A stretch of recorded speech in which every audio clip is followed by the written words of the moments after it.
बोले छठी मैया की जय।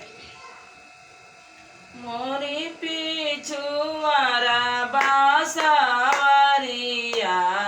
बासावा जरी से काटाय, बासावा जरी से काटाय। बासावा कटैबो सोरी जरी से उनुकर बांसुरी बना, उनुकर बांसुरी बना। से हो बांसुरी बजावेलन संजय बाबू घटिया करेलनिया जो, घटिया करेलनिया जो। से हो बांसुरी बजावेले सोनीला बाबू घाट करेलनिया जो, घाट करेलनिया जो। मोरी पिछुआरा बांसवरिया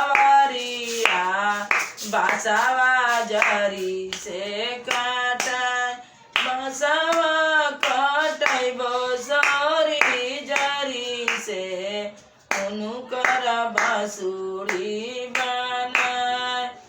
से हो बांसुरी बजावेलन अरविंद बाबू घटिया करेलनिया जो। से हो बांसुरी बजावेलन महेश बाबू घाट करेलनिया जो।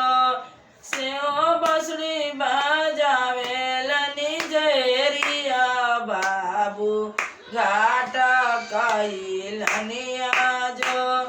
से हो बांसुरी बजावेले अभिमनु बाबू घाट करेलनिया जो। ओही जैसे आवे ली छठिया माई सेवा का दिहली आशीष।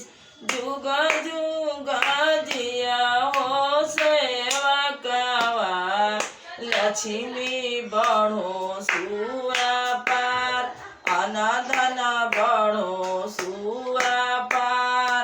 बोले बोले छठी मैया की जय।